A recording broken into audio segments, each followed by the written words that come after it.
Carlson Printing, 508-548-7303.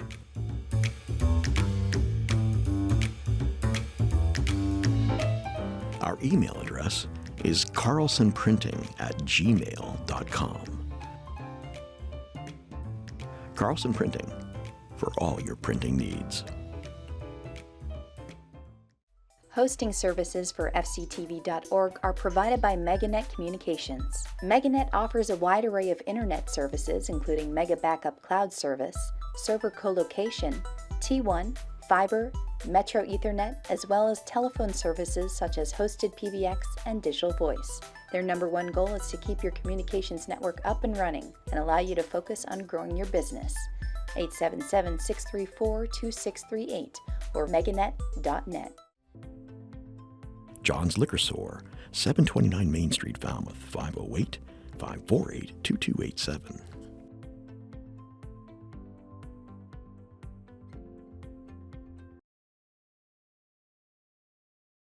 Regular Monday, February 23rd meeting. Please join me in the Pledge of Allegiance. I pledge allegiance to the flag of the United States of America and to the republic for which it stands, one nation, under God, indivisible, with liberty and justice for all. Okay, I would like everyone to please silence your cell phones, and please notify the chair if you are making a video or audio recording of this open session meeting. The placement and operation of the recording equipment shall not interfere with the conduct of this meeting. As for recognition, I certainly would like to recognize Mr. Renshaw, Mr. Johnson-Staub, all of the people who are at the Emergency Operations Center dealing with the effects of the winter storm. We'll be ready for the summer storm. We'll be ready for it.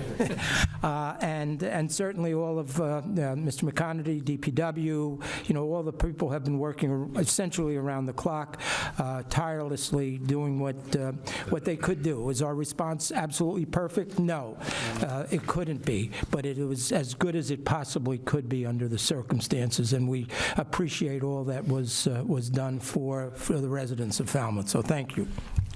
If I could just add, if anybody that has a snow blower that tried to do this snow, and if you didn't get out there in 3 in the morning, it was too late. When we got up in the morning, it was like, no way. I had to first time I've had to hire somebody to do my own driveway for forever, I think, actually, yeah.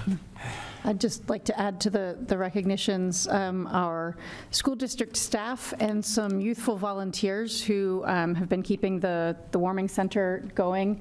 I stopped by on my way here, and they said they'd had 75 to 100 folks through Lawrence School today. Also, World Central Kitchen, Pink Door Catering, and Cape Cod Collaborative for the meals that, the warm meals that they brought to the warming center that are going out the door. And if anyone is at home and cold but somehow able to watch this, they still have meals and they're still open for a little while this evening. So there's that. And also, I think just recognition is due to so many residents of Falmouth who have checked on neighbors, helped clear each other's driveways, helped respond and make the response to this storm even better than it was, right? So to everyone, recognition of that, and recognition just that so many people in Falmouth and across the Cape right now are cold, scared, angry in a lot of cases, and understandably so, and just know that we're continuing to work on this and will continue to work on this until we're back to full operations. Thank you. Anyone else? Just Mr. Brown? One last thing. I was pleased and impressed to see one of the Falmouth police officers actually shoveling snow to make a path for an elderly gentleman on Brick Hill Road to get out, and he still had the end of the, by the end of the driveway, and that's the toughest part. And I stopped and I said, I got a steel shovel, I can help you. And he goes, I got it. It's only going to, I just got to get over this little bit. And I was like, okay, way to go. He didn't seem to mind at all. Okay, thank you. Yeah. Anyone else? Okay, announcements. I have one. So some of my colleagues on the Select Board felt that we should not be holding the meeting tonight in light of the ongoing challenges faced by the vast majority of our residents. However, after consultation with our town manager and assistant town manager, it was determined there are a number of items on our agenda which are time-sensitive and need to be addressed this evening. However, we have advised the various committees that their reports would be given at a future date, and that items for D, E, H, and I on our agenda will be put on the agenda for March 9th. So having said that, we will move to public comment. If there is public comment, it should be noted it may be made on routine matters not on the agenda this evening.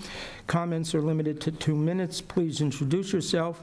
And since the matter has not been included on the agenda, the Select Board may not participate in the discussion of the topic. Okay, no public comment. So now I have the pleasure of turning this over to Mr. Renshaw with respect to our appointment of the fire chief. Thank you, Mr. Chair, and good evening, everyone.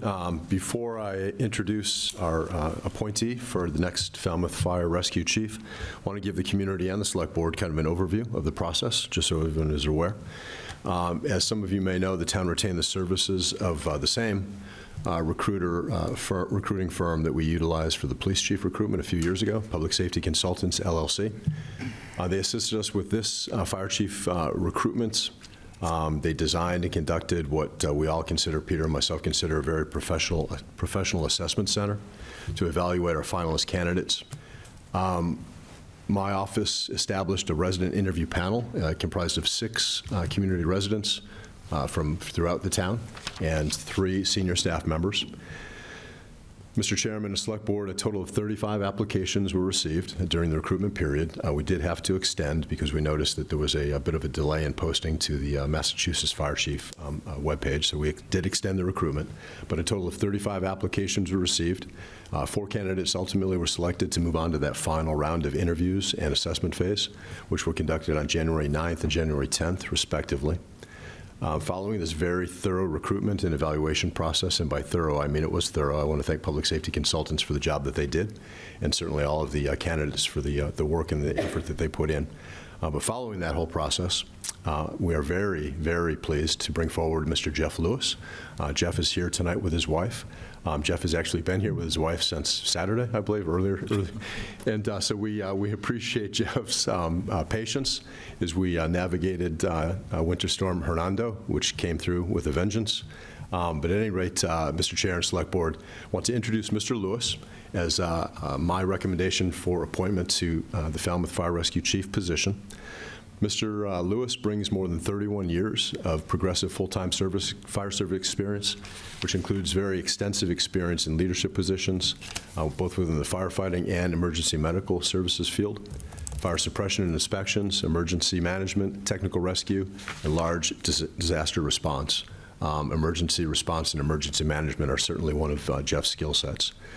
He currently serves as a battalion chief with the Fairfax County Fire and Rescue Department in Virginia, which is a 39-station department with approximately 1,500 total personnel. It's one of the largest and definitely most highly respected and regarded combination fire rescue departments in the country. Jeff's direct operational command experience includes responsibility for all fire, rescue, and EMS activities within a battalion consisting of 6 fire stations and 62 assigned personnel, including 21 frontline apparatus within those assigned to those stations. Jeff has commanded emergencies ranging from just those routine medical responses to more complex hazardous material incidents and multi-alarm structure fires involving more than 100 personnel and 30 apparatus. Jeff's experience reflects deep hands-on leadership of both fire suppression and advanced life support EMS operations. In addition, Mr. Lewis has served as battalion chief and program manager for the Fairfax County Urban Search and Rescue Program. One of the things that stood out in Jeff's resume is his vast experience and expertise in urban search and rescue. Jeff has managed a $40 million plus program within that urban search and rescue program, comprised of more than 200 personnel, and he has led domestic and international disaster deployments. His experience with the Urban Search and Rescue includes budgeting, strategic planning, operational readiness, and multi-agency coordination at the state, local, federal, and even international levels. In recognition of his exemplary service with Fairfax County, Mr. Lewis was awarded his department's Silver Valor Award and Career Achievement Award. Mr. Chair and Select Board were very excited to bring Chief Lewis's operational command and emergency management experience, EMS leadership background, and demonstrated commitment to training, preparedness, and professional standards to the Falmouth Fire Rescue Department. I want to mention that as Mr. Lewis and his wife currently live out of state, I am requesting that the board consider waiving the department head residency requirement for this particular appointment, as stated in Article 5, Section 4 of the Town Charter. Mr. Lewis has had conversations with my office and HR, and will seek to relocate to Falmouth contingent upon the board's approval of this recommended appointment. So, Mr. Chairman and Select Board, it would be my recommendation that the Select Board approve and affirm the town manager's appointment of Jeff Lewis as the town's next fire rescue chief.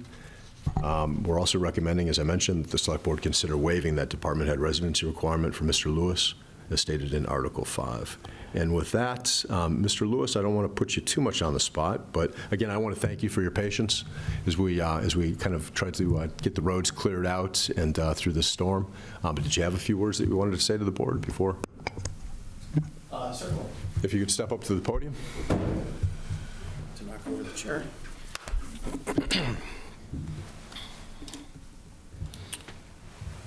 So, good evening. I am very, very pleased to be here.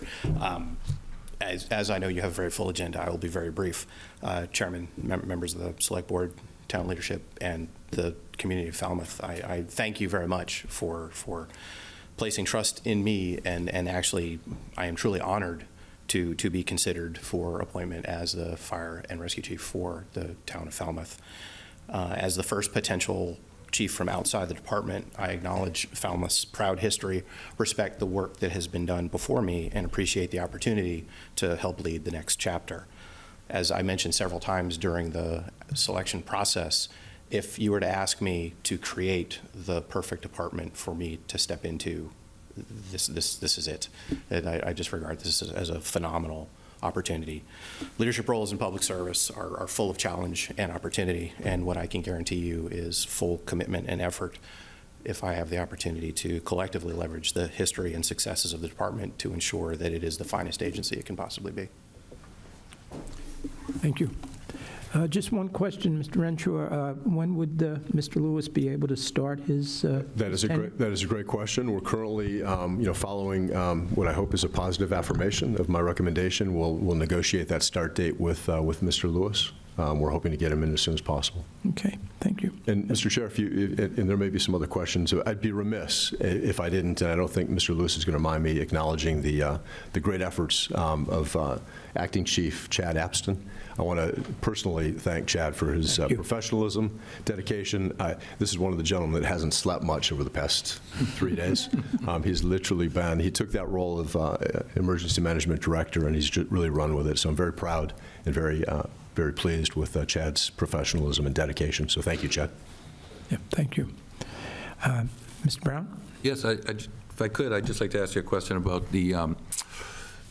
your former service seemed very similar to ours in size and scope with the 6 stations and 62 personnel, but I wonder about things like the union negotiating part of it. Is that a similar situation in Virginia? Are you familiar with? Certainly. I have to be careful. I always refer to Virginia as the Commonwealth. This is also a Commonwealth. Right. So I'm trying to keep it straight.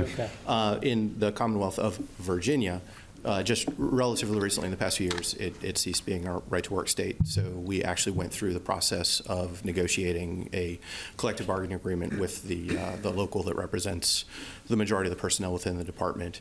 I was not part of the negotiating team, but when the collective bargaining agreement was constructed, I had to perform a very extensive review and actually enter into a little bit of negotiation in relation to the position I occupied prior to the current one that I have, because there were some impacts that the bargaining agreement had on our operations, and we had to get those ironed out. Sure, and they do here as well.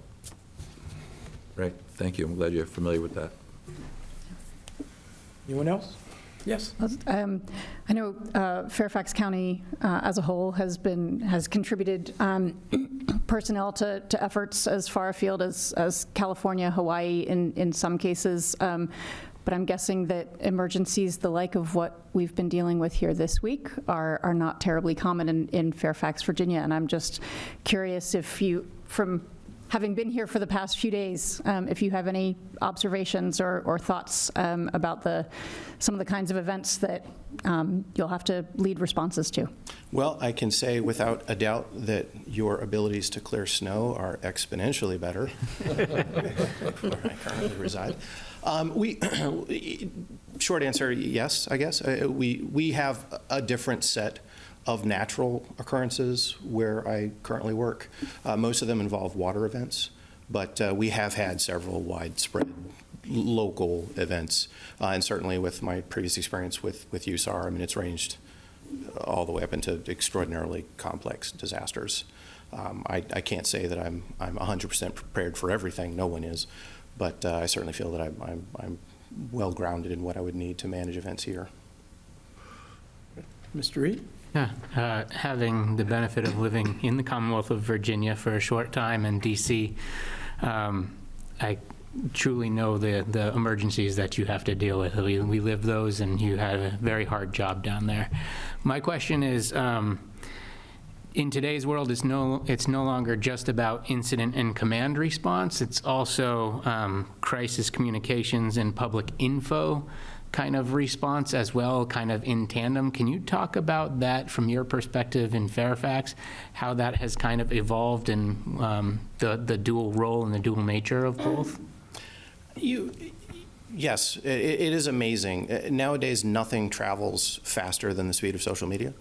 And I have grown up in the department as it has worked on messaging from dealing with literally print media to where we are now.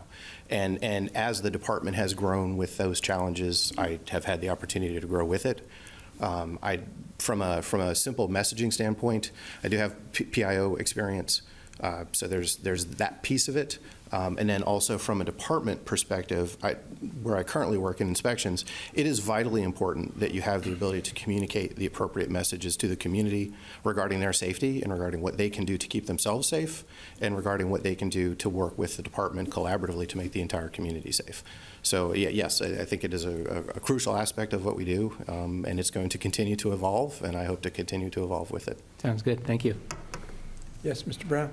And when I was a kid, I lived in Flores, which is part of Fairfax. I went to Flores Elementary School in fourth grade and went to Flores Church and lived in a little town of Flores. I don't know if it was a town. I don't remember. I was so little. But with that, I'll make a motion to appoint and affirm the appointment of Jeffrey Lewis as the town's fire chief. Second. Okay, we have a motion and second. Any further discussion? Second motion. No, I'm sorry, I was talking to Peter. Sorry. Yep. Apologies. No further discussion? All in favor? Aye. Aye. Okay, Mr. Brown, as to the second motion? Second motion is the motion to waive the department head residency requirement for Jeffrey Lewis, and understanding that it's only temporary in nature until you can get settled, right? Yeah, correct, yes. Okay. I make that motion? Do we need to stipulate that? And I can't remember if we've done that in the past. We have not at the department head level stipulated Made a it timeline. time-bound? I know Mr. Lewis has indicated to me, Mr. Chair and Select Board, that that is his intention, but we have not It'd be pretty stipulated. difficult to do. It's a long commute, yeah. It's a long commute. Yes. Okay, well, I take that as a motion. Mr. Brown, is there a second? Second. Okay, we have a motion and a second. Any further discussion? Nope. Hearing none, all in favor? Aye. Aye. Thank you. And also, thank you, Mrs. Lewis, for being here and supporting your husband. We look forward to you being a good resident of the town of Falmouth. Thank you. Yeah, thank you. Okay, Good luck. very good. Welcome.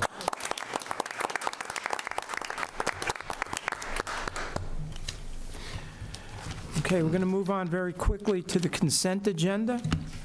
And If any matters are held, we're going to just put them off to the next meeting, okay?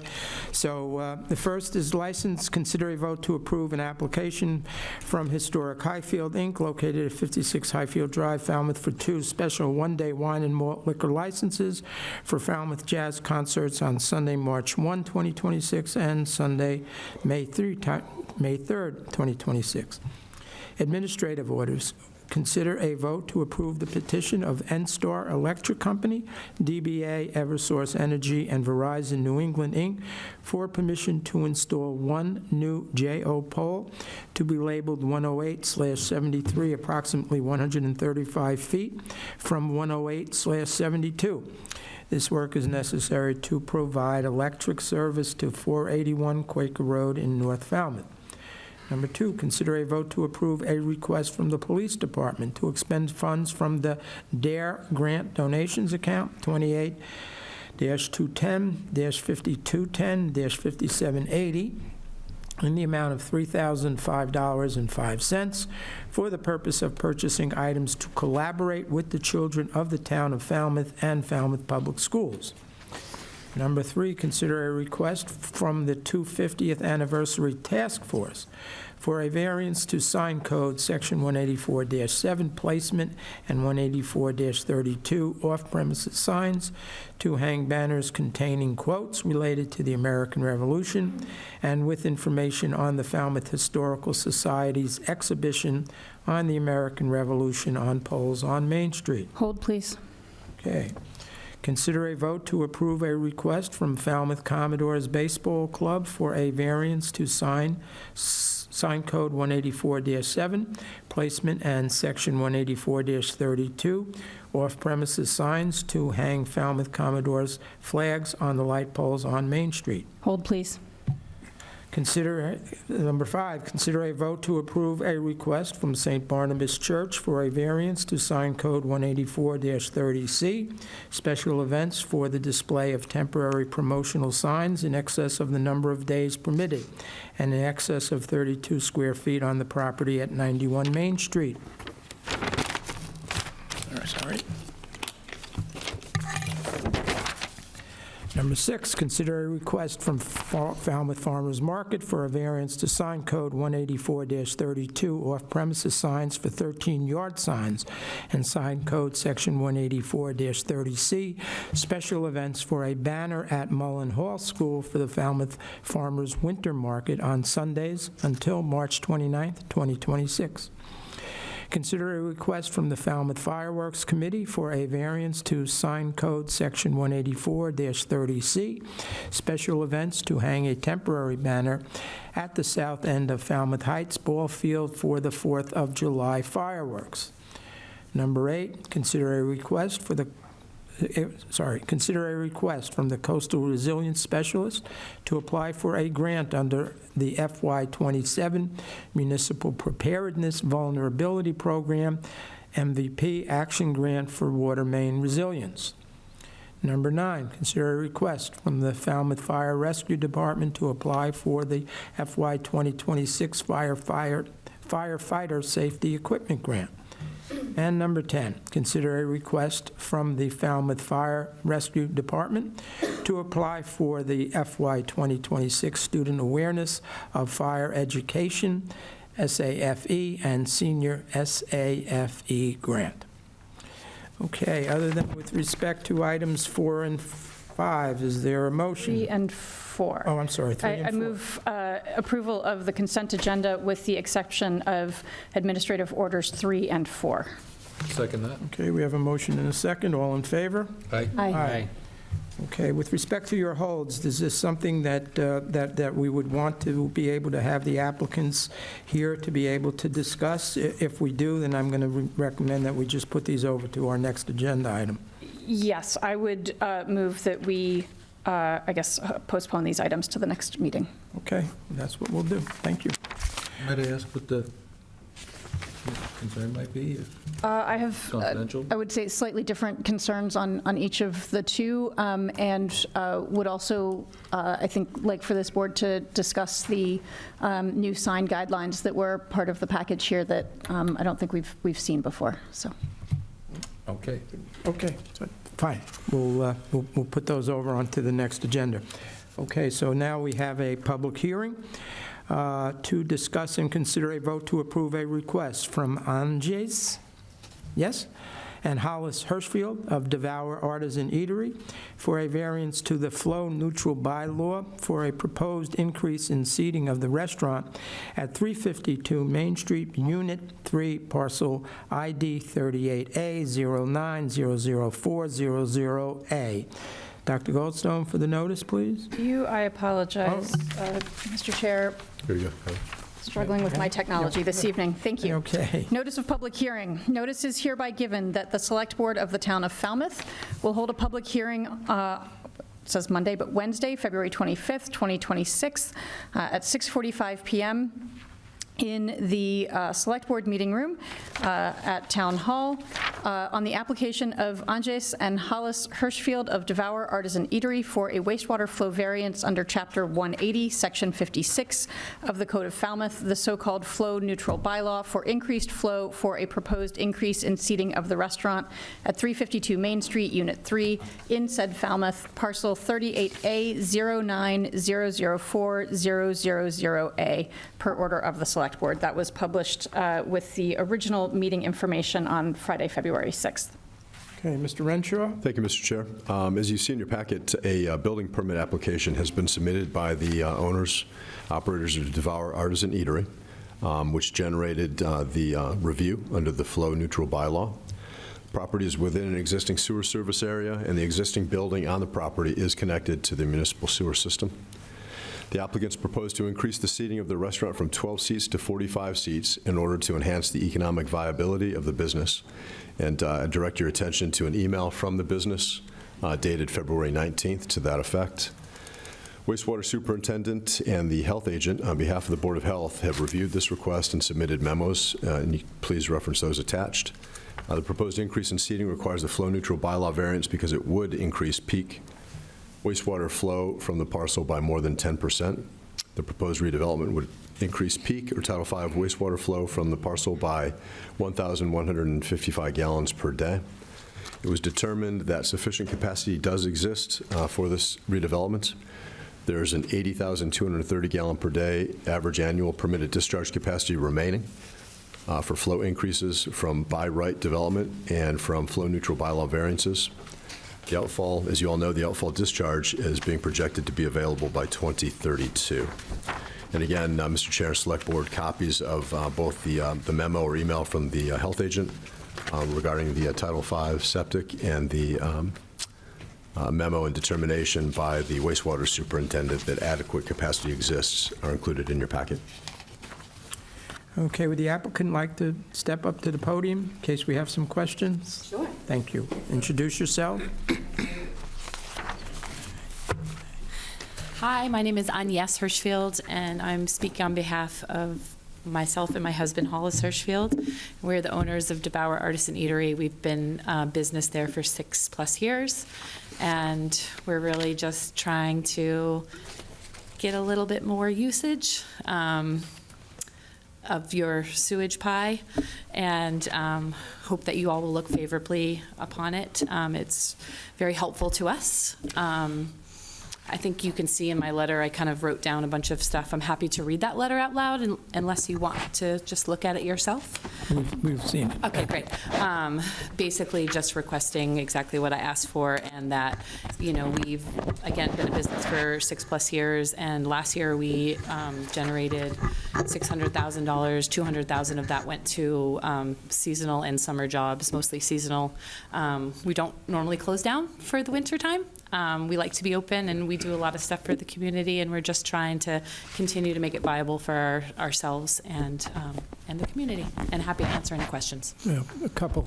I'm familiar with your space. It's a great place, but it does seem like a rather major increase. You know, I mean, honestly, it's a little tight now with 12. I'm just wondering, you know, where are all those other people going to be sitting? So we have quite a large kitchen at the moment. So we're actually taking half of our kitchen and we're putting in seating in that way. Okay, and the second question is, if the variance is granted, what do you expect that $200,000 number to increase to? I mean, I think I can't give exact numbers, but I'm hoping that it will at least, in the first year go up 10% and 10% and 10% and 10%, which is the sort of average projection when you're working with restaurants. Okay. I mean, it's overall and what our capacity is with respect, to the flow, it doesn't seem like a large amount, but every little bit is certainly going to affect us down the road. Absolutely. Is there a number of seats that would be a break even if the board felt that this was a little too much? I'd definitely be open to the board and to the consideration of a lower number. I also wanted to say that we're going to be expanding our evening hours, and that's kind of where those numbers go, but our occupancy in the daytime is going to be staying the same. We're not planning on, we have a way to sort of block off some seating that's kind of a little bit different, so we are planning to keep it exactly the same. And just really, when it comes down to it, the evening hours we find will help us. And 45 seats seemed like the kind of number to go with that would really help our business and be able to continue to offer jobs and really keep our business afloat. Okay, thank you. Welcome to talk about it. Any other questions? I would just say, Mr. Brown? as a restaurant owner, I wouldn't use the term sewage pie.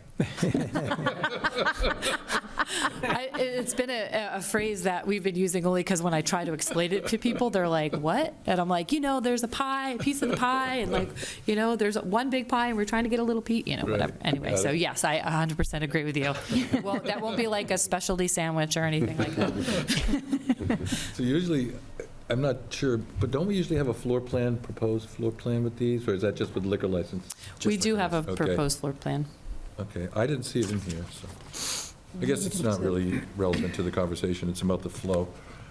As with most of these, when it's economic or housing, I'm really usually in favor of just continuing to move forward. And I know we're supposed to be careful and all, but just get that outfall going faster, or a little more discharge where we are, or whatever it takes to keep things going.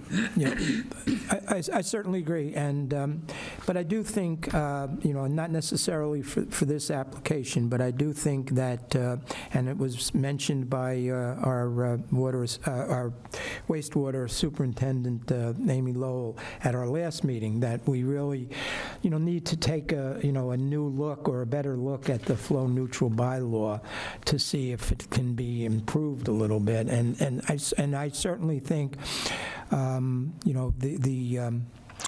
the condition about the economic piece, in my opinion, needs a little work going forward. I mean, just improving, having more people working there. I'm not sure that that's, the economic, what we're looking for necessarily. But as I say, I mean, that's what it is now, and that's what we'll be working under. But I do think we need to take a look at the flow neutral bylaw and maybe make some changes to it. I would second what Bob says. I appreciate what you say in regards to having to take a look, and we should definitely put this on an agenda to look at the flow neutral bylaw, but without any kind of forecasting that we talked about, our policy is yes. And I think we have an us problem. It's not a small business problem where we don't have the metrics on how to economically develop things. It's not in our strategic plan. It's not in what are the metrics to be successful or not. So in this case, I think we should support as much as possible a small homegrown business opportunity that wants to expand to diversify sources of income, meaning expanded hours and expanded service in ways that, it's better than bringing in more big box stores or big chains. This is small, local, homegrown. I think it should be a no-brainer. I would agree, and I would say, actually, you already answered the one question I was going to ask you, Ms. Hirschfield, which was whether this comes with expanded hours as well as expanded seating.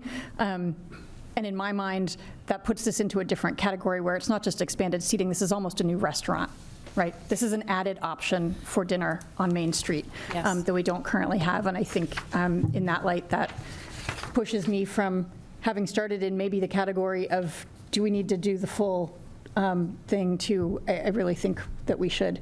But I guess before we get to that, we need to close the. Are there any people in the audience that would like to speak to the application? If not, a motion to close the public hearing? So moved. Second. All in favor? Aye. Okay, with respect to the application, any further discussion? No, I'd like to make the motion to grant the Okay. flow neutral bylaw variance for peak Title V flow increase from the property of 1,155 GPD. Second. Okay, we have a motion and a second. All in favor? Aye. Thank you. Good luck. Thank you so Right. very much. I appreciate you all being here. Yeah. Thank you. Crazy out there. Thank you for Stay being warm, here stay as well. safe. Appreciate it.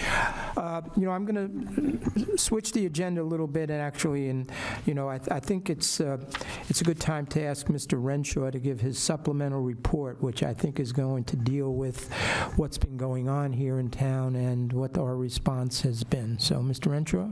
Thank you, Mr. Chair. It has been crazy out there for the past 72 hours. I want to provide the board with an overview, kind of the response phase initially, obviously, beginning Monday early morning through tonight, with some updates as far as the recovery.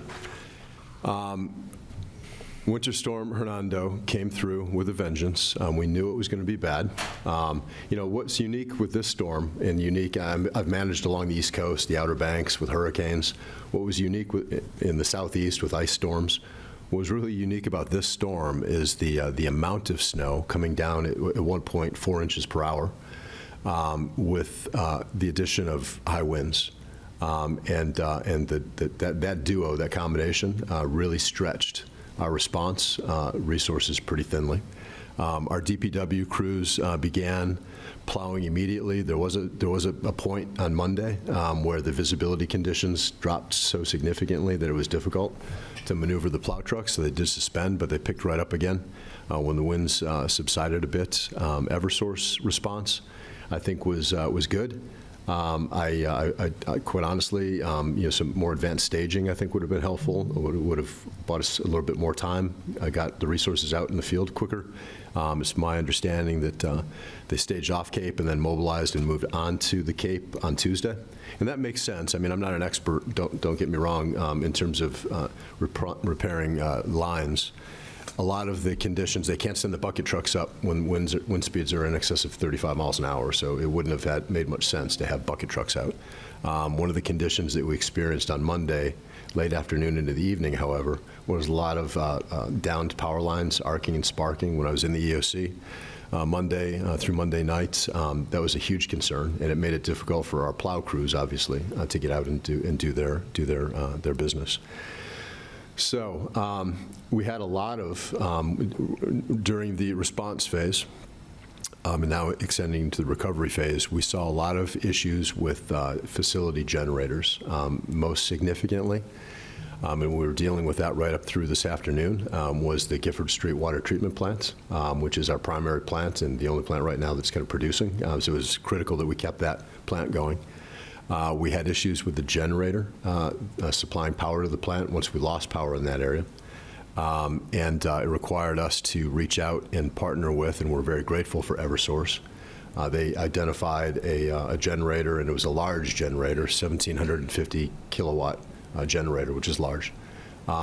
Within a matter of hours, that asset was brought to the site and installed. They did the switchover this afternoon, and the plant is now operating as it should be.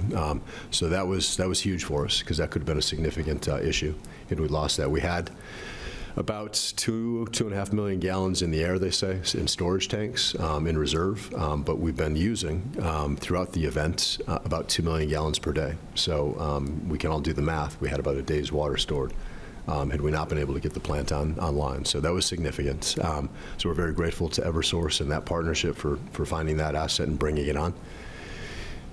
It was Tuesday around the noon hour when I received, and I want to give a shout out and a huge thanks to Senator Dylan Fernandez. It was around lunchtime yesterday that I received a call from Senator Fernandez asking what additional resources the town needed. Prior to that, myself and others in the EOC had made requests of Massachusetts Emergency Management Agency, MEMA, and Barnstable County Emergency Management for some additional plow crews, because we knew pretty quickly that not only the DPW crews, but also the private contractors that we hired were going to be stretched pretty thin. So late Monday, I actually started making those requests. And I think there was some initial research, but we were told, unfortunately, that the plow crews were tied up. We weren't going to see any more plow assets. So again, I want to thank Senator Fernandez, because less than 24 hours later, I'm on the phone with him, and 30 minutes after that phone call, I'm getting a call from someone in the governor's office and with MEMA directing or stating that additional resources would be sent. Just to give a brief overview, or summary, I should say, of those additional state and county resources. They were primarily from the county level. I want to give a huge shout out and thank you to Barnstable County Sheriff. Mr. Tom Ash, who works for Sheriff Buckley, was instrumental in securing these additional resources. And the resources that came into town this morning and this afternoon, and which are literally out in the streets right now plowing, have been provided by the Norfolk County Sheriff's Office and the Berkshire County Sheriff's Office. A huge thanks to both of those agencies, as well as our local Sheriff Buckley for the assistance that they provided, reaching out and asking for what additional resources were needed. And again, importantly, those crews from those two sheriff's offices are out on the streets right now and will work. I was told by DPW Director McConerty they're planning to work throughout the evening hour, throughout the night, tonight, through the morning. They'll take a brief break and get right back at it tomorrow.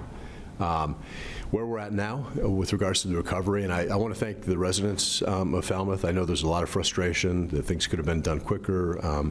We have a street plow plan, the DPW does, and it really targets, in the initial response phase, opening and clearing the main arterial roadways, and then focusing, once those are clear, focusing on the secondary collector roads and then the residential streets. And I know there's a lot of frustration when your street has been sitting there with 2.5, 3 feet of snow, and it's 2 days into the event. So I understand that frustration.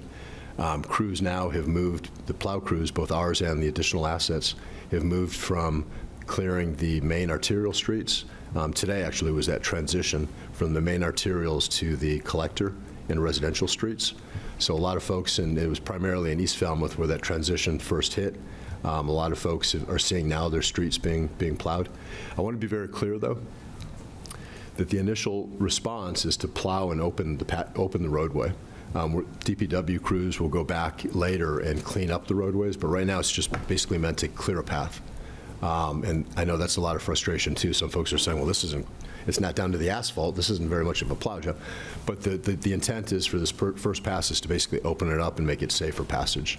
I also want to point out, because during the past couple of nights in the EOC, there was a lot of concern about medical EMS services being able to arrive and fire apparatus be able to arrive. I can tell you this, in the 3 nights that I spent at the EOC, anytime an ambulance was dispatched to a residence where the street hadn't been plowed, a plow truck was sent in advance of it, literally in front of it. So we always had that provision. We had to, obviously, it's public safety. That, quite honestly, impacted the response clearing the rest of the streets, having to break that plow crew off from the work it was doing, but it had to be done.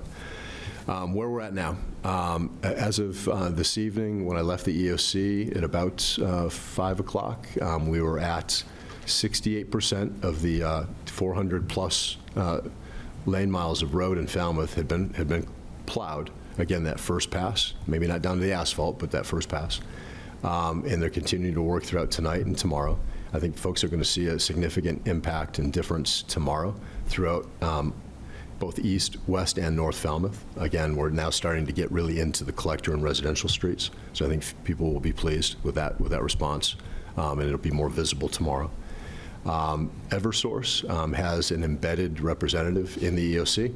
That person was embedded or placed in the EOC early Tuesday, and that person acts as a liaison between the EOC command staff and the Eversource EOC, which is located in Yarmouth.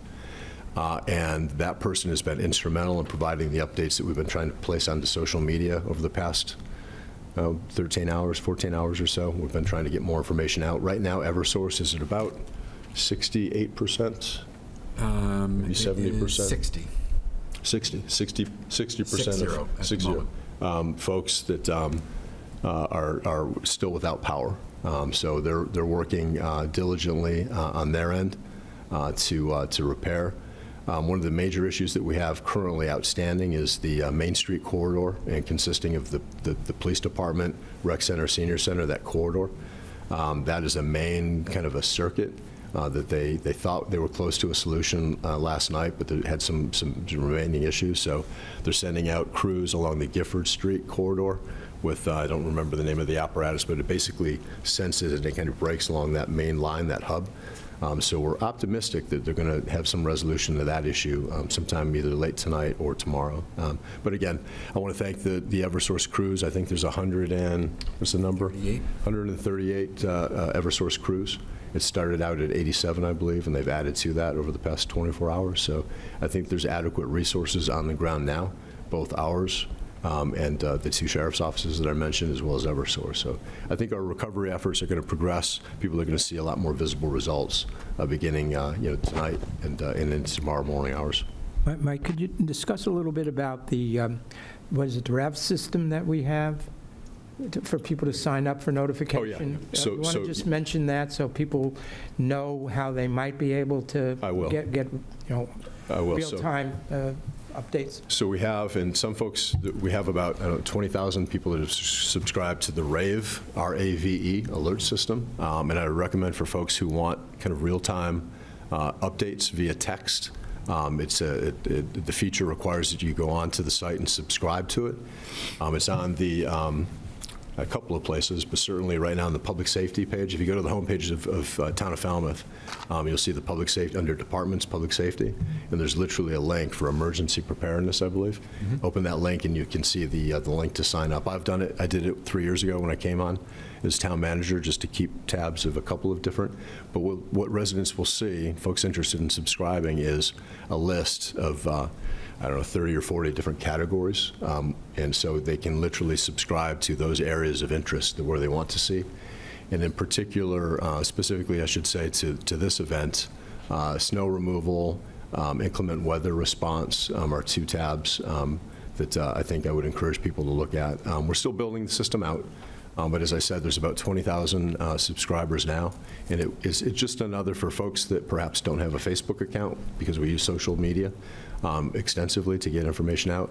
This is just another avenue, and it operates similar to a reverse 911, where people, the only difference is that there's a subscription to this required versus just an automated dial out for now. So, but the subscription is no cost? Yes, I'm sorry, there's no cost. It's a free subscription, but it takes that step to go in and consciously subscribe and select which. So you wouldn't need internet in order to get this information. You're getting text messages.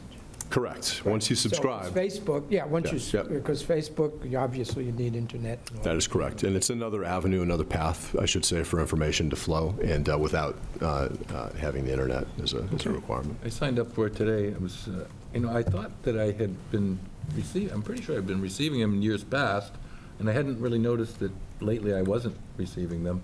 And I was kind of expecting to get one today, and then I went on and I realized it was a whole thing that I hadn't done. So I don't know how the alerts happened years past, if it was just default, if different system, or is this relatively a new system? Yeah, go ahead. So it's been a couple of years that, Rave is the name of the service, the company that we have this, provide this through. We have branded it on the website as Falmouth Alert. And we do have 2 alert systems. So we have Notify Me, which is I've been to using sign up for meeting notices and other things like that, and then Falmouth Alert. And it may be a matter of what you've signed up for. And recently with this storm, we pushed out to, almost a full list of 19,000. So we may have pushed out a notice about this storm to people who signed up for beach parking, but we just felt like this was important enough that we wanted to make sure that everybody got the information that we were sending out about the storm recovery updates. So it should have overlapped to the Notify Me people as well? So what I'm saying is it could be a matter of what you've signed up for. Maybe you signed up for some things that haven't been active recently. But I would certainly encourage everyone to go to the alerts and sign up. Look at both. Look at the Falmouth Alert and sign up for the things of interest, whether it's beach parking, the trash and recycling schedule, or emergency alerts. Sign up for what's interesting to you so that you can get those alerts. And then at the same time, Falmouth Alerts, if there are meeting notices that you want, sign up for those too. And I found it interesting that the emergency, when you sign up for the emergency alerts on the emergency services page, they're asking you for relevant information that first responders likely to use. Do you have medical conditions? Picture of your pet? Yeah, that's another, Know that there's a dog in the house? Right, that's another advantage, is that it provides, if you do find yourself in a situation where you're calling 911 for emergency service, that information is going to be available to our emergency dispatchers. Yeah. So it's another reason that we went with this particular service. Really good details on that. Okay, thank you. Thank you, Mike. You're welcome. Okay. So we're going to move down to number F, which was another one of the time-sensitive matters, because we do need to vote the recommendations, get them to the printer so they can be included in the final booklet. Are you expecting us to run out of gas here? No, we're moving along very well. So I just I spoke with Mr. Johnson-Staub and Mr. Renshaw earlier today, and with respect to the articles that are in in our packet, there was one change that I asked to make. An amendment, and it has to do with the short-term rental bylaw, because I think that what was in the book and what's in our packet was slightly at variance to what I had suggested at the last meeting. So you all have a copy of what would be the new Section 13. I will read it so that everyone can understand what we're doing. But it goes on to say, the Board of Health or designee is authorized to implement this bylaw, including adopting policies and procedures for the administration and enforcement of the short-term rental licenses, and to effectuate the purpose of this bylaw. The Board of Health is authorized to promulgate written rules and regulations subject to approval by the Select Board. So that is the suggested amendment with respect to, what article number is that? 17? 17. Okay. So other than that, I would, entertain a motion with respect to the articles. Are we Also- going through That was going one to- by one, or we Well- doing a blanket, or what's the? I mean, we certainly went through them pretty extensively the last Well, this is the last meeting. recommendations, though. That's- Yeah, I mean, certainly we can take them one by one. But also, if I could, with regard to the short-term rental, I did receive an email from one of the members who reminded me, which I think I was in error when I voted supportive of adding the different language, because the language about the Select Board, the Board of Health promulgating rules and regulations and effectuating the bylaw, of course, that's still included, but then at the end, you're suggesting to add with the authorization of the Select Board, and we did agree as a board to vote that, but what I forgot to remind us of was that during our short-term rental committee meeting, the discussion was that the committee voted to support your suggested language as long as town council was okay with it. So it was contingent on that, and I had forgotten that during our last meeting. And I appreciate that, and, and to that, and we do appreciate the email that we did receive from Tom Crane and Liz Klein. I did respond to her individually, or to them individually, and I'm happy to read my response if necessary, if it would help the board understand. And I appreciate that your board suggested that it was all contingent upon council's approval, but with all due respect, it's a decision of the select board and not a decision of council as to whether or not this board wants to adopt that language in that article. I agree with that. That's all. However, Yep. I also think it's important to respect the vote of the committee, and we're kind of overruling that with our, trying to be supportive of your position, and now that it's been brought to our attention, I don't know if it's really the right thing to do. Okay, yeah. That being said, let's work through the articles as best we can and see where we have agreement with respect to the recommendations. So, Mr. Chair, if you'll allow me, I'll start with Article 4. Thank you. Which, as you see in your packet, is simply an amendment to the town's position classification plan, adding that town clerk position. Town council has submitted the petition to the general court, but this is an important step, having town meeting approve the addition of this town clerk position to the position classification plan. And the recommendation is for the town to amend the town position classification plan as follows. And there's charters included in your packet, or in the warrants. We then jump to Article 15. As you recall from the last time we discussed this, Article 15 is in regards to affordable housing property tax exemption, seeing if the town would accept on behalf of the Town of Falmouth the seasonal community designation. The recommendation is that the town vote Article 15 as printed. Are there any questions with regards to Article 15? Hearing none. Article 16 is the seasonal community designation, provided General Law, Chapter 23B. This is, we had some discussions independent of the warrants with regards to the benefits of the seasonal communities designation. The recommendation is that the town vote Article 16 as printed. Are there any questions or discussion on that? Seeing none, we'll move on to Article 17. This is the short-term rental article, which has been recently just talked about. Section 13 was the change, suggested revision to Section 13 that the chair read. I wanted to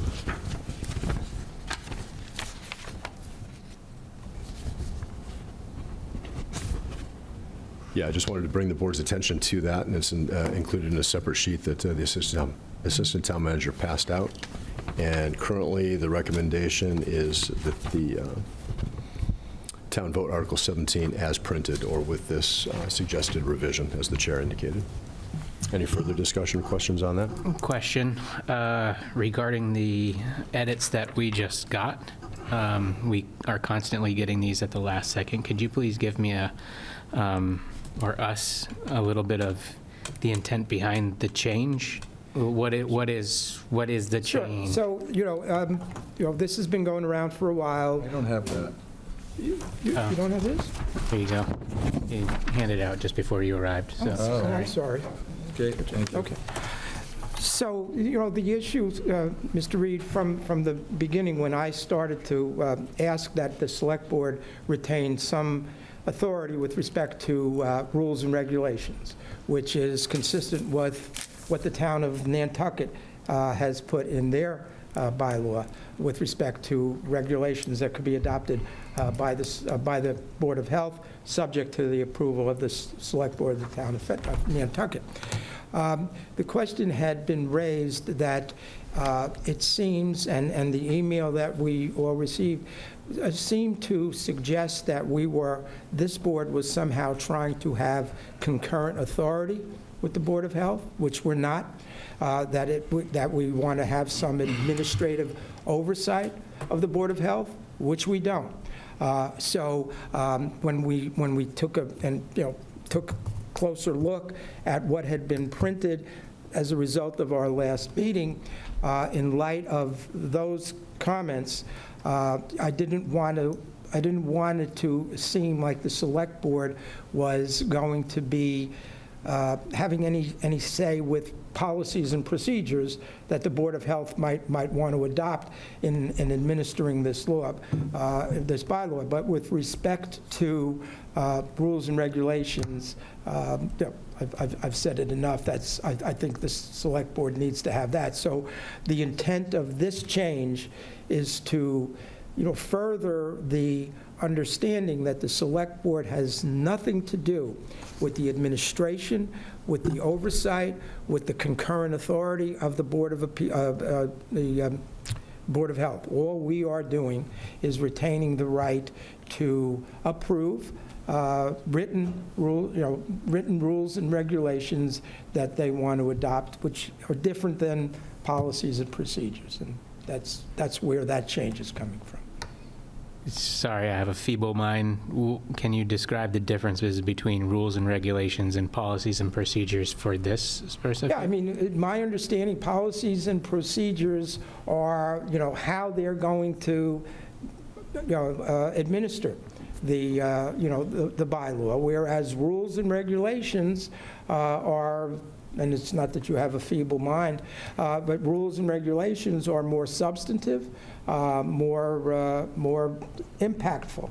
And I just feel that the Board of Health having the unfettered ability to adopt rules and regulations without the Select Board having input and approval, I think personally, is a ceding of authority of the Select Board that I'm not happy seeing. Roger that. Thank you for explaining. If I could, I don't think we have the authority to intervene. When I was in agreement with trying to get you on board with supporting this bylaw, the idea was that if we could make it clear that the Select Board might have a hand in reviewing the bylaw, but not managing it. But now this newer language in red seems to be even more of a conflict, because it goes on at the end to say the Board of Health is authorized to promulgate written rules and regulations subject to approval of the Select Board. That's all we're doing. But that's absolutely opposite of what's reality, because they just decided to implement new sewer planning and new requirements for I realize that. Title V and all. Well, you don't have any say about that. Exactly, because that's the way it was, originally set up. I feel that the system suffers from that. Okay. And that's why we have an opportunity. We're crafting a bylaw. We're crafting a bylaw that is going to be very important. It's one of the biggest issues we've been dealing with for the past 2 or 3 years. I am of the opinion that the Select Board should not cede the authority to at least approve rules and regulations that they adopt. Policies and procedures are more administrative, and I wanted to make clear that we're not interfering with that. Well, I think Mr. Crane made a good point that it's unfair to use this committee's work of 2 years of, a working group and now a committee as a test case for your theory about this law. Maybe there should be a wider discussion about the whole relationship between the Select Board and other regulatory boards, because the same is true with conservation. We don't have any authority to tell them what to do. Same with planning, just because we're the Select Board. Well, the Planning Board is an elected body, right? Okay, right, but... Well, again, So, procedural question. I mean, I will say, I was not at the last meeting for personal reasons, did not anticipate this discussion, did not send comments to that effect. I do not support this change. There are other provisions in this draft bylaw that I have expressed my personal disagreement with, but my understanding of where we are right now is this is actually a new draft of the bylaw. Our job, but we've already voted what the warrant is and what the article is, and our job tonight is to vote a recommendation. So the options would be to vote a recommendation with amended language, to vote a recommendation that town meeting vote as originally printed, right? Or that we recommend indefinite postponement. Those are those the options we have this evening? Those are the options, yeah. And, again, in speaking with Mr. Johnson-Staub, we thought this would be the best way to deal with the possible amendment, that it would be in a recommendation as amended, so. How do you see this improving this? I think the first, what is in our book in the first draft seemed to give the Select Board the authority to approve policies and procedures. And the concern of Mr. Crane and Ms. Klein was that the Select Board was improperly trying to have concurrent authority, administrative oversight of the Board of Health, which I wanted to dispel that that's what our intent is. All our intent is that we should have the ability to approve rules and regulations that the Board of Health would be adopting. Is it something new? Yes, it is. I'm not sure it rises to the level of the major doctrine, major fact doctrine that Mr. Crane raises with respect to Supreme Court cases, but nonetheless, we're starting from scratch with this bylaw, and as I have said, Nantucket felt it was okay, so, and I'm assuming that the Attorney General's office approved that bylaw that said that the regulations adopted by the Board of Health with respect to short-term rental would be subject to the, Select Board approval, and that's what I think we should be doing. But I agree with Dr. Goldstone that the three choices we have, without prolonging it, is, with respect to this article, we either indefinitely postpone it, we approve it as printed, which, I wouldn't support as printed for the very reasons which I've explained, or, we approve it as amended. And then let the town meeting decide. I mean, I've expressed this concern before. This is not the first time we've ended up in this situation. We are well down the path of putting something in front of town meeting that clearly this board is not aligned on what it is we even want to send to town meeting for a vote. And I will say, and Mr. Brown, correct me if the consensus, and Ms. Klein is here as well, of the committee has changed, but when you came to us with the first draft of this bylaw, it was with the specific preface that as you entered into your research, you realized that this problem was not as urgent as you had originally thought that it was. And so I will, I guess, raise the question of whether we feel that we are at a point to put this in front of town meeting now, or whether the better path is to work out. I mean, I think it's, for most, just this one issue. But. Well, I wouldn't say that was an accurate representation of our findings. What we found was that in other towns, it didn't seem to have the impact on affordable housing as it might have been hoped. That was what they found, because I guess I wouldn't see this bylaw as having any effect on affordable housing. This is regulating the behavior of short-term rentals and ensuring that they're not a nuisance. Correct. And well, but at first, the previous mission of the board was also to see if there was an opportunity to, have a positive impact on housing, year-round housing, I should say, not affordable. And I think that was actually that point. That part we realized there was not as many of them as had been, potentially envisioned. So that was the only thing that made it seem like a little bit of relief. But at the same time, there's people in neighborhoods that are seeking relief, seeking good management of these short-term rentals. And I think it is urgent, and I think it should be getting done. And I think, honestly, it's a shame that we're waited till the last minute to critique it and try to fix it and fine-tune it on our own. And I don't think that's fair to the committee.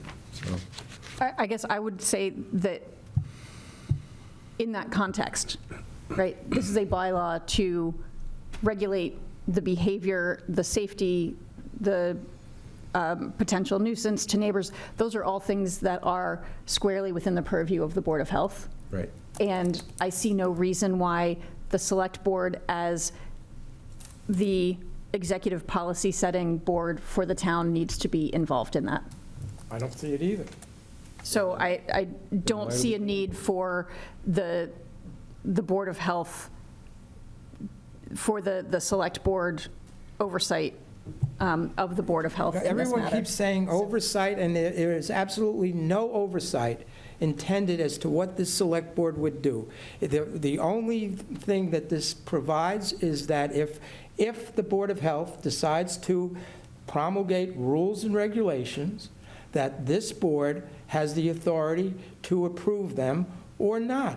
I've made it very clear that there is no intent for this board to have oversight, to be contrary to what state statute says, or anything like that. It's a very simple, and I've gone to great lengths to make that as clear as I possibly could. We don't want oversight, we don't want authority.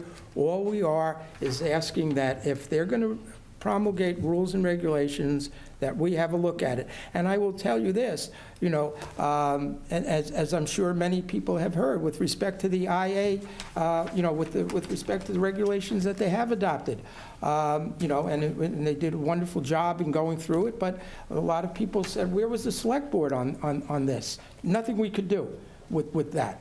We had no say in it. But I think that we should try to have a say with respect to this bylaw. But as far as oversight, that's a mischaracterization of what I have intended from the very beginning. Well, this says right here, the Board of Health is authorized to promulgate written rules and regulations subject to approval by the Select Board. How's that oversight? All that says is that if they adopt rules and regulations, we have to approve. How's that oversight? How does that put us in a position? Approval is oversight. What? Any kind of approval is oversight. No, I mean, oversight with respect to, day-to-day operations or administration of the bylaw. I mean, we had this discussion the last meeting, and everyone seemed to be on board. You want to change your minds? That's fine. I don't want to beat a dead horse. If the answer is indefinite postponement, I would go down that road as opposed to approving it as drafted. So without this subject to approval by Select Board of rules and regulations, this Nantucket notwithstanding, because it is assumed, but I don't know that it is actual, we need proof either way that it's been approved. So Nantucket set aside, this is setting a precedent that we haven't otherwise had before on some of these committees and commissions, right? So in the past, how do we, the Select Board, provide input to these commissions and or bodies that create rules and regulations without that? How do we, as a Select Board, provide input otherwise? Like, what's the current MO right now, or standard operating procedure? So we can't send a letter from the Select Board to this commission? We could, certainly we could do that. And that would probably be the right thing to do, instead of dragging this down with a test. I'm just trying to understand what's happening now. I see it as a very simple provision that the Select Board should have, but I don't know where we go. I mean, again, I'll go back to our options right now. We're not rewriting the article, are to make a recommendation. We can vote indefinite postponement, that we don't want this, that we would not recommend town meeting move this forward. Town meeting can always vote to move it forward and amend it in any way that they want. This is our recommendation. We can recommend that the town vote it as printed, which is with the Board of Health authorized to promulgate written rules, regulations, policies, and procedures for the administration, right, the full, which in our copies here are redlined out, right. Or we can vote that to recommend that the town vote Article 17 with amended language. And Mr. Chair, if I may, yep. I just want to make sure, and if you look in the packet, rather than the redlined, I want to make sure the board is clear on what it means if you vote to recommend as printed, because as printed means subject to approval of the Select Board for everything. Yeah, and that's, and I wouldn't, So you've narrowed- I would Bob, not right. support that. Right, That and was Bob why I asked for the amendment. Right, so Bob has narrowed the role of the Select Board for approval with his amendment. I don't see that, though. Can you explain that to me, how that's now? So What's in black is original- what's in the original article. The first one gave the Select Board the approval of policies, procedures, rules, and regulations. And I thought that that was broader than what I certainly intended, and that's why I suggested the amendment, which would provide that policies and procedures would not be subject to the board's approval. I see a major difference between policies and procedures and rules and regulations. So all I'm suggesting is that the Select Board would retain the right to approve written rules and regulations. Well, then shouldn't it say, It does. instead of saying the Board of Health is authorized to promulgate the written rules and regulations, shouldn't it say the Select Board? No. Will write the written rules? No, I don't want to write them. I want them to write them, and I just want to have the ability to, to review them and approve them. That's all. I'm not trying to take anything away from the Board of Health, and I've thought I've made that very clear from the very beginning, so. Well, it anyway. would take it away if they have to subject their rules and regulations to our approval. Well, it's the only thing we would be taking away. Let's We have some community Public input. comment? Have to go up there? Yes, ma'am. I'm sorry. well, you braved these terrible conditions out there to get here, Ms. Lowell, so we want to give you an opportunity to. My right-hand woman picked me up. I'm one of the 9% that never lost power, so I feel like, whew, lucky. Lucky woman. One option would be the way the Zoning Board of Appeals has to refer when they applications for permits and variances to other boards and they have a certain amount of time to respond for input. That's not as same degree of oversight, but it certainly would alert you to when there's going to be a change in the regulations, and you would have a chance to weigh in. And since you're the selectman, I think they take it very seriously. And the other, from all my experience, is that if you're going to have that, you should have a time frame that you have to respond with, take action within 30 days, 60 days. I have a lot of board experience, and so those are two of my thoughts. Thank you. Thank you. I mean, that would certainly support what Dr. Goldstone's thoughts are with respect to indefinite postponement. So, do we want to make a motion? Do we want to continue to go through everything and then just circle back to 17? Are there any other? May as well nail down what the board's going to do on this article. Yeah, and- okay. So, I think there's another public. Ms. Klein?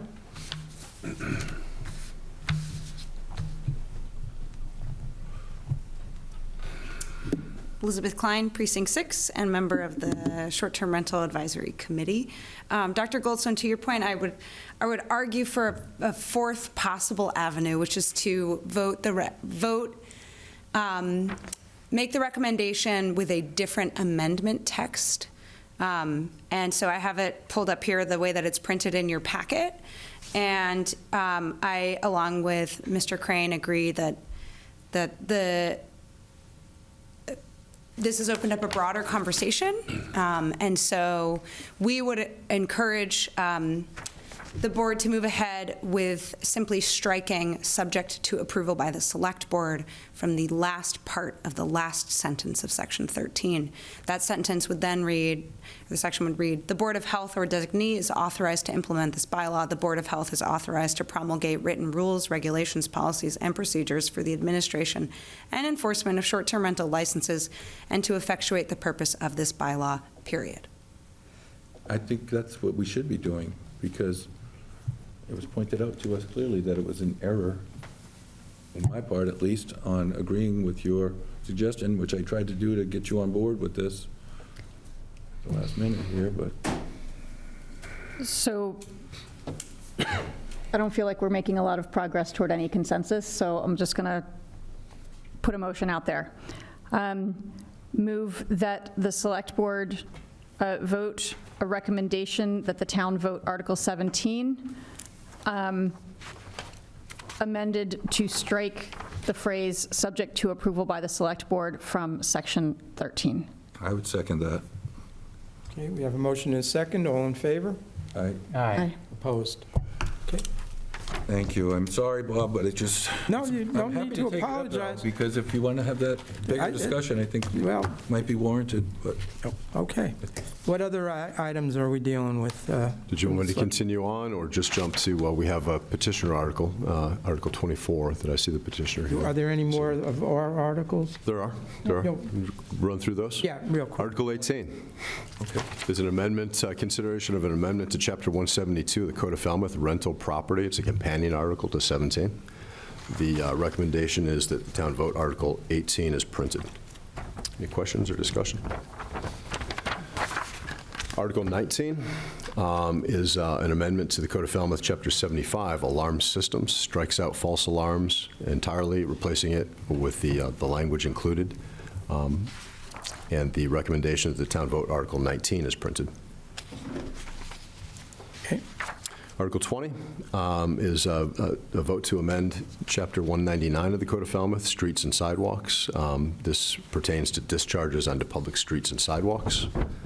And the recommendation is the town vote Article 20 as printed.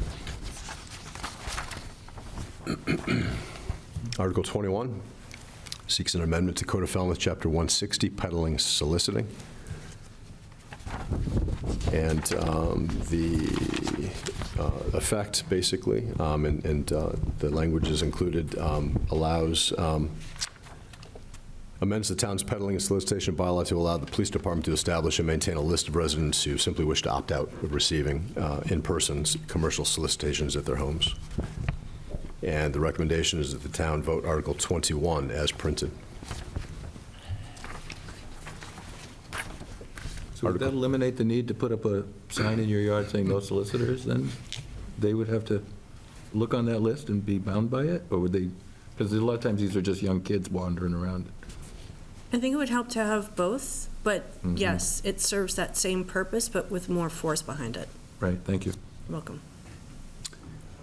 Article 22 seeks to amend the table in the Code of Falmouth, Chapter 1, general provisions. It includes amendments to false alarms, discharges onto public street and sidewalks, and the operation of short-term rentals, listing specific fines. I wanted to point out to Select Board a bit of a Scrivener's error. The recommendation listed in your packet is the town vote Article 18 as printed. That is intended to be Article 22 as printed. Any questions? Nope. Article 23 is a vote to consider whether the town will transfer care, custody, and management control and jurisdiction of land known as 0 Brick Hill Road, 484 Brick Hill Road, as described, and there's parcel ID number of 260507000000. The recommendation is the town vote Article 23 as printed to transfer care and custody to the Conservation Commission. I'd like to say I still think it's a mistake not to consider the suggestion by Todd Duffany to get some benefit out of putting this land in conservation. In the packet, I read that it was found that most of the land is already in conservation. This would just nail it down and make it clear. I don't think it's urgent. I think we should do a survey. It seemed like staff was in agreement that it might be a good opportunity. Am I right about that? We haven't had any more discussion about it. Is there some land that we would like to use that might be in Article 97 that we might trade for this land?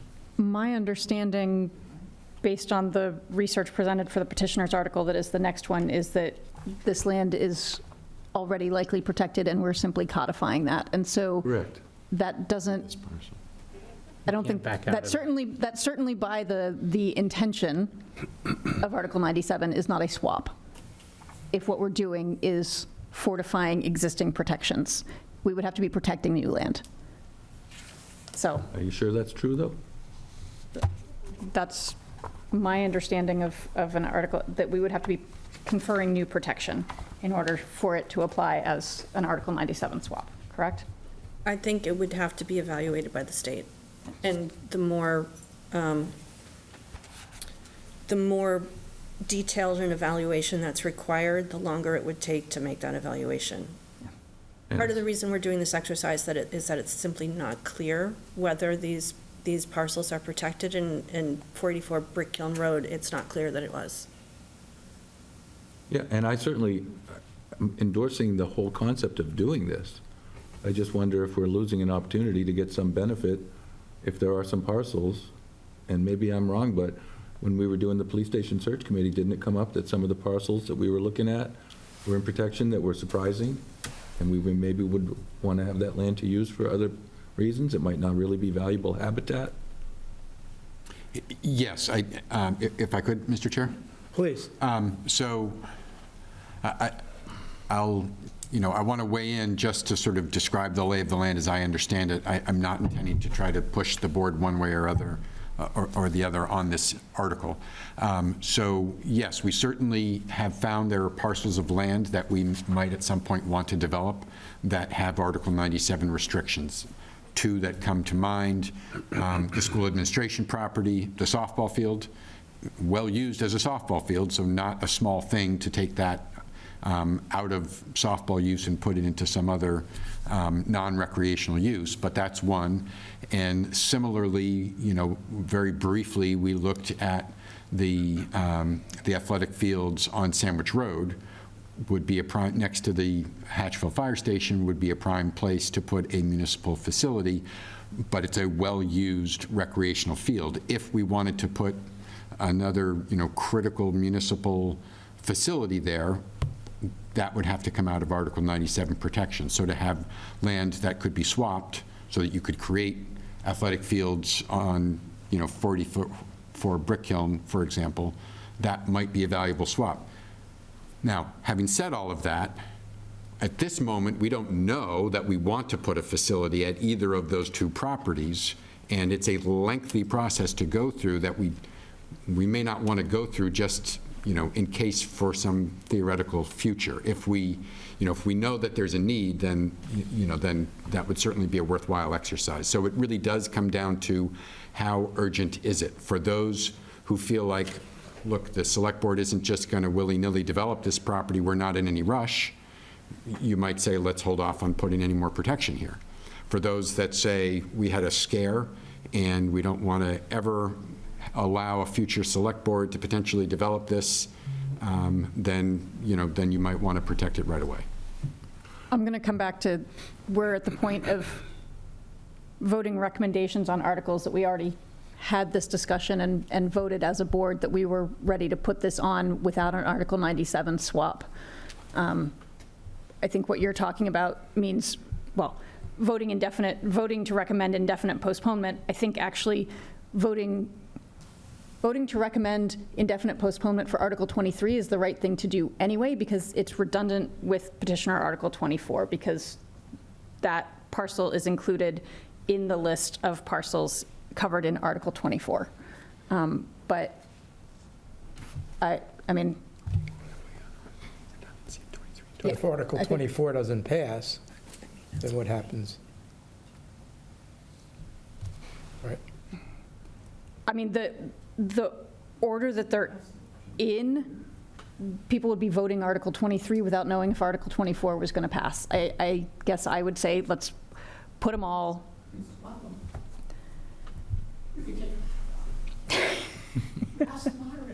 We could take them out of order. That's an option. Mm-hmm. Yeah. Or not, we couldn't. We could ask the moderator to do so. Well, I don't know. I believe I voted against it at the last one, and I'll probably vote against it at this one, just because I think we're not taking the time to really think it through if there is an opportunity. I know we've only talked about a couple parcels. It doesn't sound like there's been any opportunity for more research on other parcels. It would take quite some time to really look at what we have and decide if we want to ask for a trade. That's why I'm saying I don't think we need to rush into it, but everybody seems to want to, so whatever. I started on your path, and I have since backed off because I think time is of the essence. It is important. Usually I put it on the matrix of important and urgent. I hear you about the urgency, but the fact that we were going to put a police station on Long Pond because we thought that it wasn't protected, or because there's two forms of thought here. One, that heck yeah, it was already protected, and then no, it wasn't. Now we're finding out that there are many deeds and many other forms of documentation that they were indeed. And I think for this property, no others, I think I myself will vote I'm in support of Article 23, also in support of Article 24. That being said, I also don't think that we have a good understanding of what actually Article 97 is on what different properties.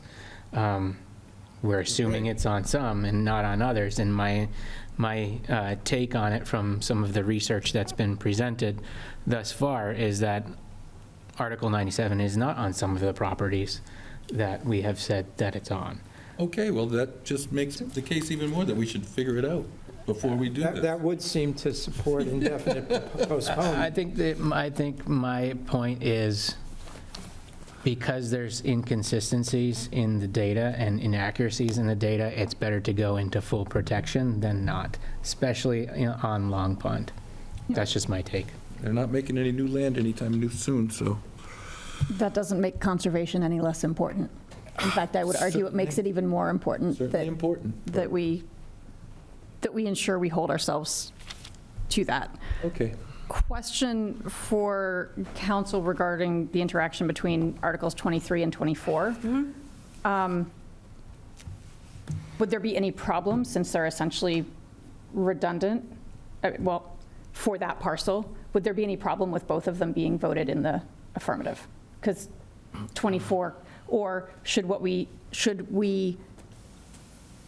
if there's a sense that there may be differing opinions about doing 1 versus doing 19, should we remove 484 Brickelm, that parcel, from vote to, since we're already, the recommendation on Article 24 is already amended text, should we amend that to remove that parcel from Article 24 so that they are not redundant? What if Article 23 doesn't pass? And then there's a second, because people prefer Article 24. That would be my only question, is what if you remove what if you put into fit language to remove Article 23 and then 23 doesn't pass and then 24 doesn't pass?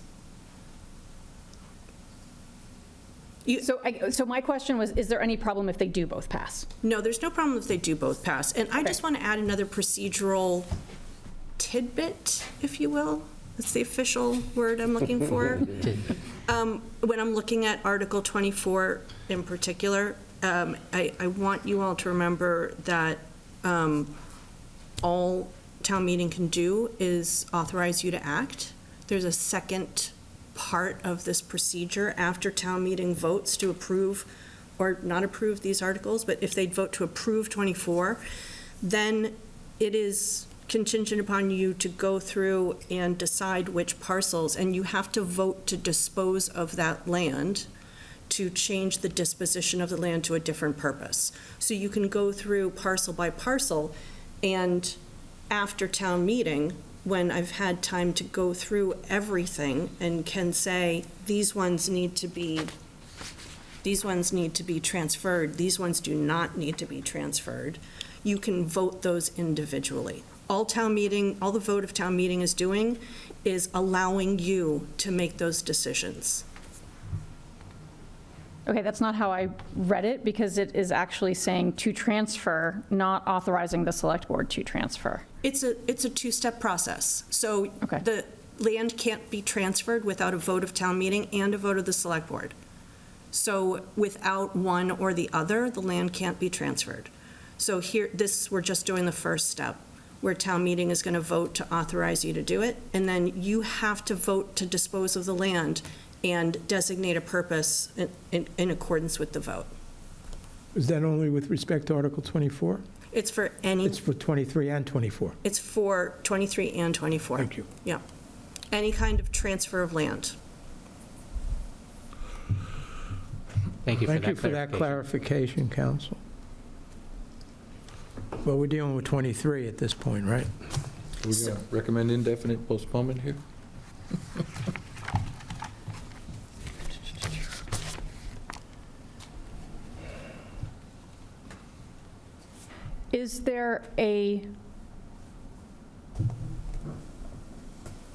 Is there a problem, a conflict that arises if town meeting were to vote down 23 because they favor, and then vote positively on 24? Because then that has 23 saying don't transfer zero brick kiln, and has 24 saying transfer zero brick kiln.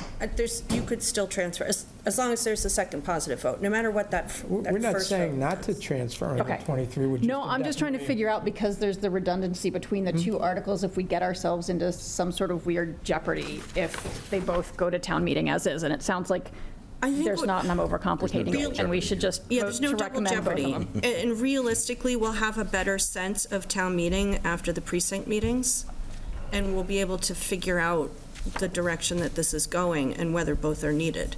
Here, I'd rather that both stay, just in case, just so that we don't get backed into a corner that we don't want to be backed into. I would Okay. say if the select board votes a positive recommendation, it's likely going to pass. It's not a big momentum of people of what I'm talking about with the suggestion I have. I'm just pointing out an opportunity that we could consider.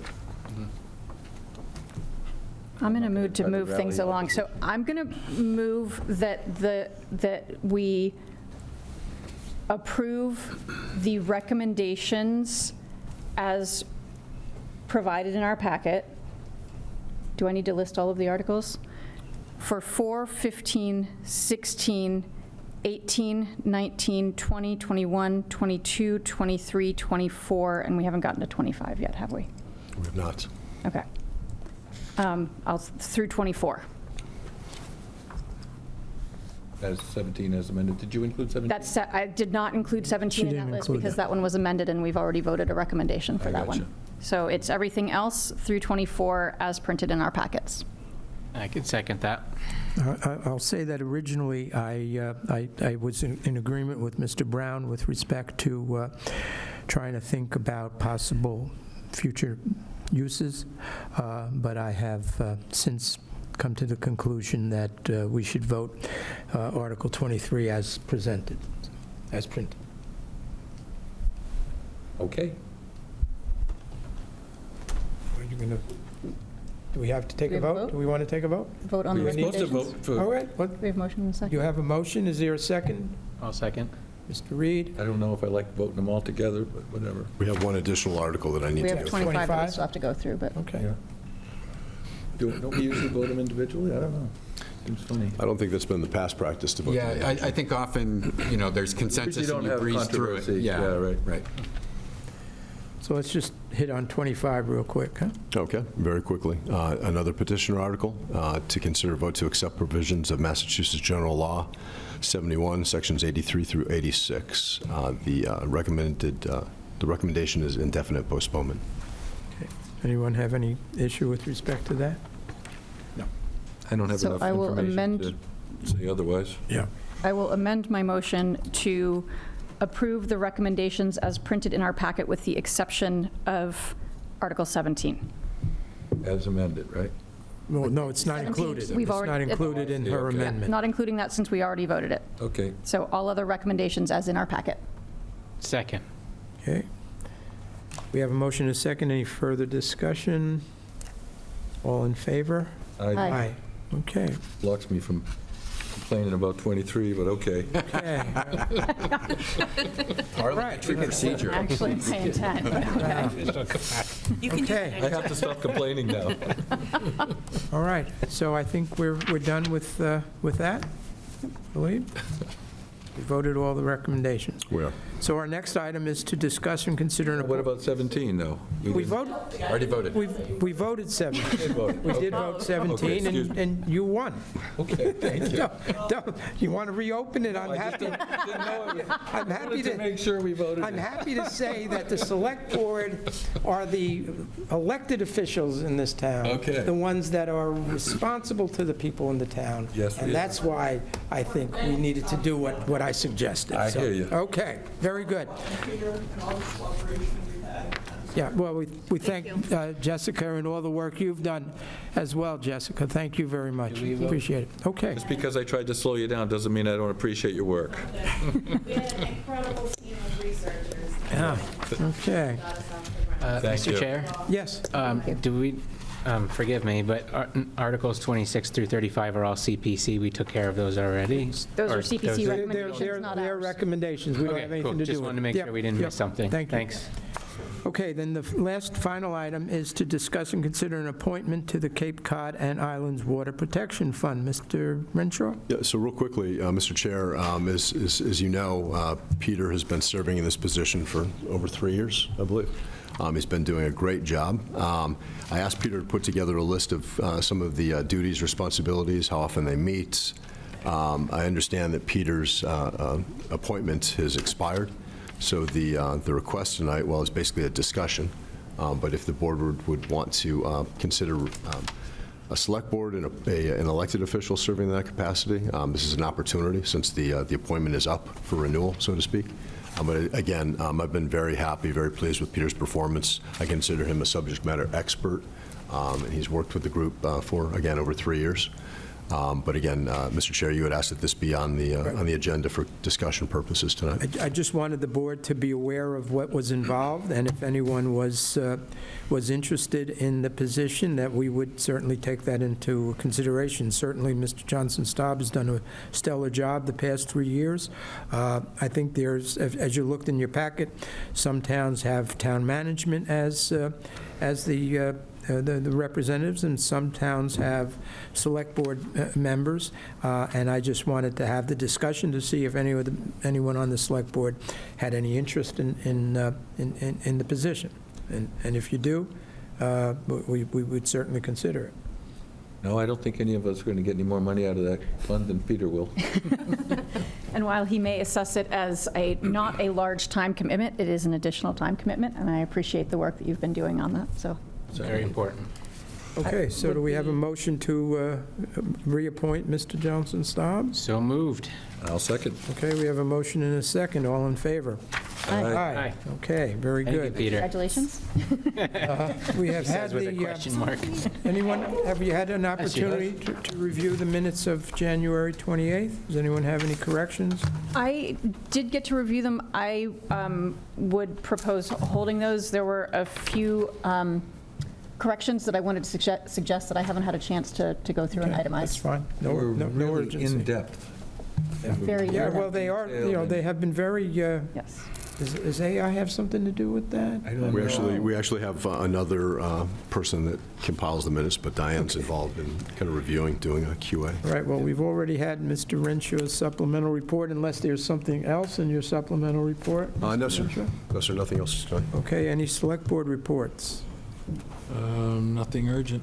Okay, we do normally, and we have the future agenda items. We are going to try and, put some dates on these agenda items, so we have a way of tracking when they may come up for future consideration. So, the motion to adjourn? So moved. Second? Okay, we have a motion and a second. All in favor? Aye. Aye. Thank you very much, and thank you for being here. Thank you.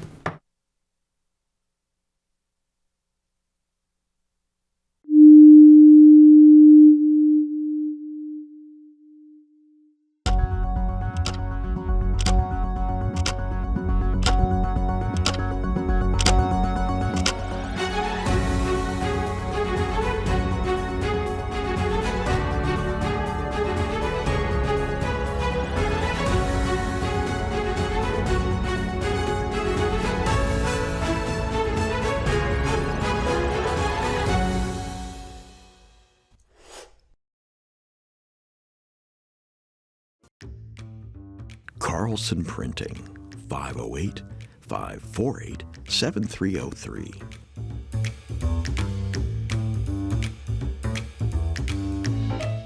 Our email address is carlsonprinting@gmail.com. Carlson Printing, for all your printing needs. Hosting services for fctv.org are provided by MegaNet Communications. MegaNet offers a wide array of internet services, including Mega Backup Cloud Service, server colocation, T1, fiber, Metro Ethernet, as well as telephone services such as hosted PBX and digital voice. Their number one goal is to keep your communications network up and running and allow you to focus on growing your business. 877-634-2638 or meganet.net.